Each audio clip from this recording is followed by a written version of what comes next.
Alrighty, people, what's up? Welcome back to the channel. Oh my lord, the one final thing that I'm actually interested in, that I actually want to put on the channel. So, Spider-Man Brand New Day. Do I like this movie? Do I hate this movie? Does it have potential, or is it ass? Well, let me tell you something. It's good. Is it a 9 out of 10? Is it an 8 out of 10? I'm leaning towards an 8.5. There's just minor things that I'm docking it for. Minor things. A lot of writing stuff. But Blanket Face, right out of theaters. I just literally just got done watching this movie like 30 minutes ago. It's still fresh. It's still in my head. I'm still thinking about it. This movie's great. Definitely, you can go to your theaters, munch on your popcorn, go brain dead, not think about it, and enjoy this movie. The jokes hit, the characters hit, the emotions kind of hit. If you start thinking about it, certain actions that the characters do may not hit. But hey, you know what? It's a good movie still. And I will say this movie, you wouldn't really have to watch the last movie to understand this movie. And that kind of may be spoilers because they do a lot of like flashbacks of like what happened in the last movie and the previous Spider-Man movies. But yeah, that's what they do. Now, in this movie, the main kind of there's like multiple kind of plot lines going on, but the main plot line in this story is, as always, for Spider-Man. In the comics, in movies, in TV shows, Spider-Man is the most miserable person in the universe. He will never catch a break. If something good happens to Spider-Man, honestly, another universe probably has been destroyed by Galactus. Right? No.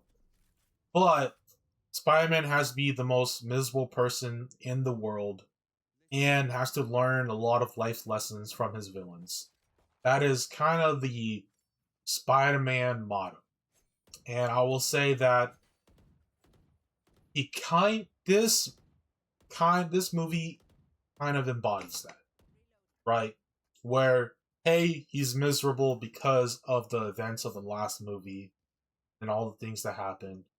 But by the end of the movie, he does learn a lesson and he embraces it. Right? There's all those little tidbits that I really enjoy about this movie. Right? And hopefully that doesn't spoil anything too. And of course, the main villain is the body hopper, the telekinetic, mega level mutant Jean Grey. I'm sure everybody knows Sadie Sink is Jean Grey. That is not surprising. The Hulk is in here, the Punisher is in here, Jon Bernthal and Tom Holland. Like, I know that the reason why Tom Holland kind of got this gig is because of Jon Bernthal. And honestly, it's dope to see that they're both in a movie together because the chemistry is there. Right? Now, the Hulk being in there, that was cool too. He's kind of there as a somewhat threat. Because, of course, you have a telekinetic, and, some people may be like, oh, the Hulk will push out Jean Grey because it's the freaking Hulk. But they have a kind of a caveat, and I'm sure people have seen in the trailers, where Banner is wearing a genetic suppression device that uses gamma radiation in some way to keep the Hulk deep down, dark deep down. Right? And so that the Hulk is not out. But, of course, what you saw in the trailers. So, what else do I want to talk about? Oh, yes, Jean Grey. Now, this may be kind of spoiler territory, but I feel like this happens in almost every movie that has a hero that is the villain to another hero. It's kind of like when you have like Super Sentai v Super Sentai or things like that. Actually, it's a little bit different. In this case, they kind of treat Jean Grey as like Omega villain, right? She's just a straight up villain, and by the end of the movie, she doesn't really think about her actions. She just does, right? And there's no accountability. There's no thought process going through it other than the main objective. Probably because the writers don't even want to like think about it or even want to like notice it, or the writers are just like too stuck in whatever BS that they're writing about that they're not thinking about like caveats to things that they're writing, right? So that's the one thing that I dock from this movie. The other thing that I dock is that, you know, maybe Peter Parker needs to be a little more lonely, because we need a movie where he learns to get that. Okay, I might be a little spoiling a little bit, but where he learns to kind of rely on other people, right? And this may get into a little spoiler territory, but there's always a lesson to be learned in Spider-Man movies, and so I don't think Ned and MJ needed to be in this movie. Maybe they could have been in the next movie, but that's just my 2 cents. And that's the other reason why I kind of dock like a 0.5 from it. So yeah. Um other than that, this movie was good. Again, Tom Holland still pulls off Spider-Man really well. The little quips, the little gestures and stuff, he definitely learned from Andrew Garfield a little bit. And all that stuff. They kind of talk about not Tom Holland, Tobey Maguire's Spider-Man, because of course, if you've seen from the trailers, his body is mutating and becoming more like Tobey Maguire's Spider-Man. And honestly, it's dope. Um, there's another plot line from this movie that involves all that stuff. Like, I just have to say, this movie is like 3 different plot lines, 4 different plot lines in one movie. It's just not like one story and one objective. There's like multiple things kind of happening. But yeah, for the most part, great movie. I know I rambled on and maybe I don't make sense, but it's a great movie. All right, you don't have to watch the previous movies to get this movie, but it's great. So that's that.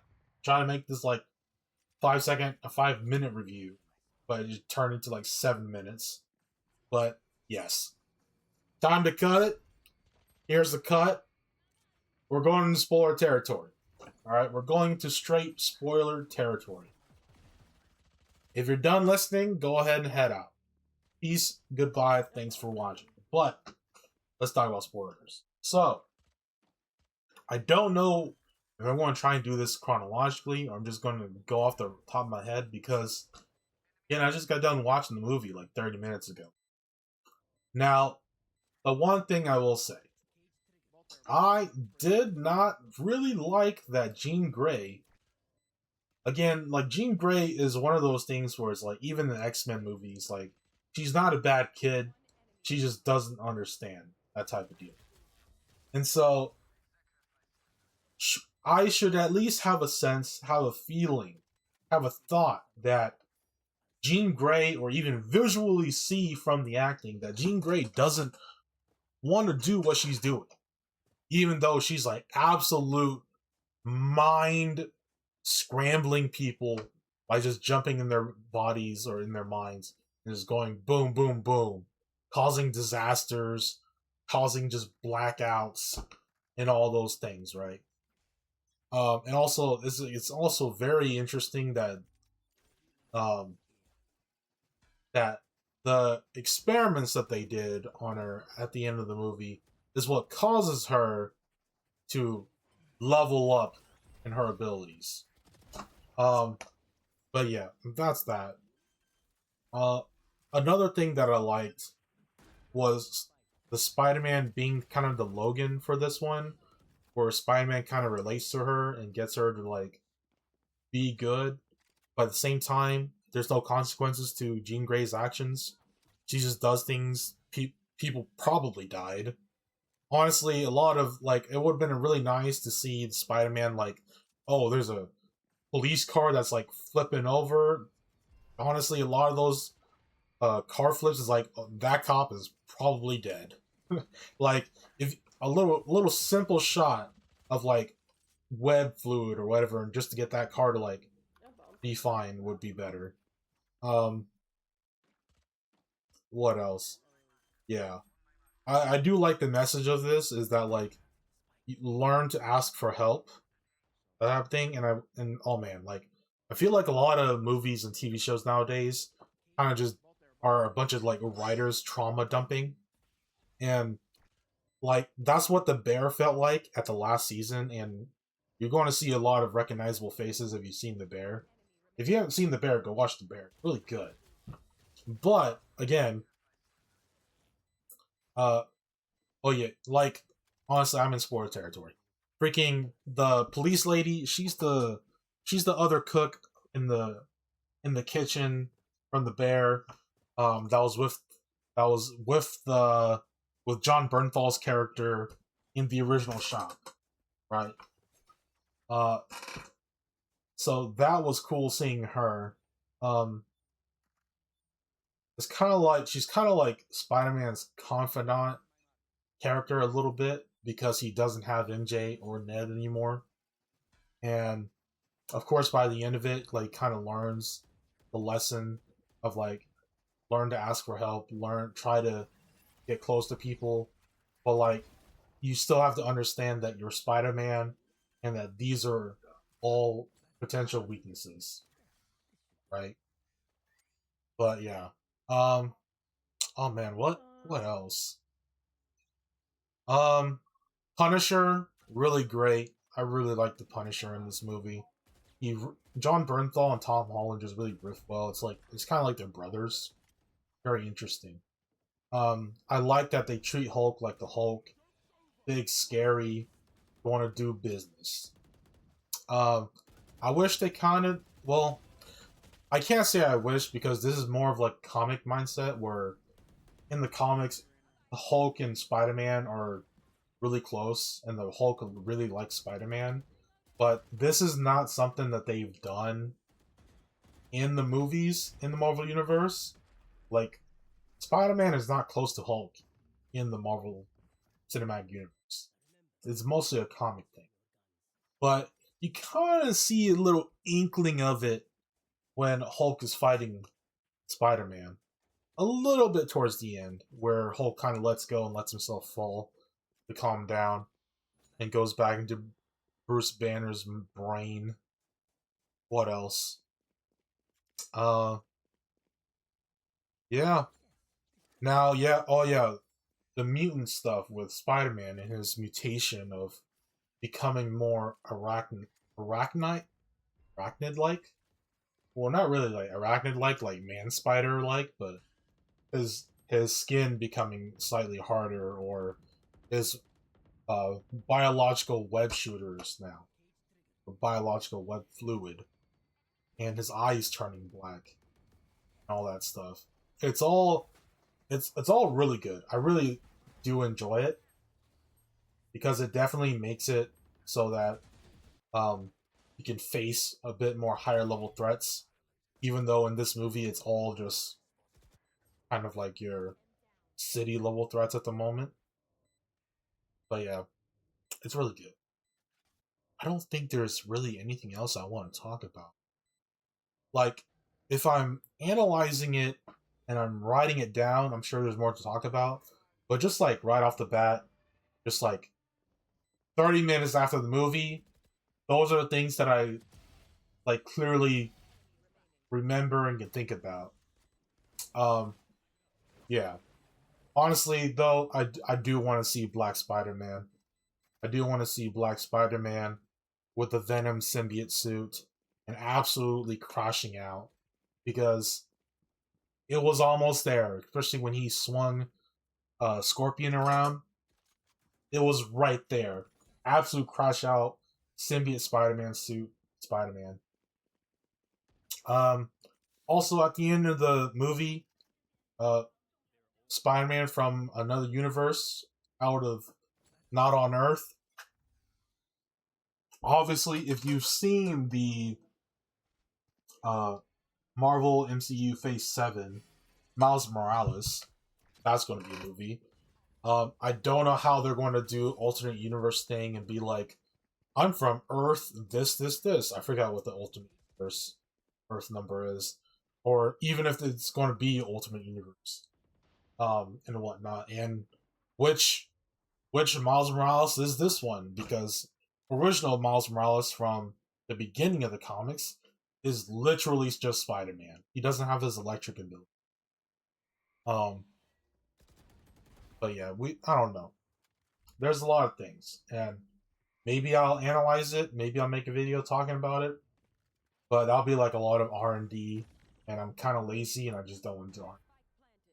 But that's it. I'm gonna end the video there. I will see y'all in the next video. Don't know when that'll be. But if I find something interesting to talk about, some game that I want to put on this channel, I'll put it on there and talk about it. But until then, peace.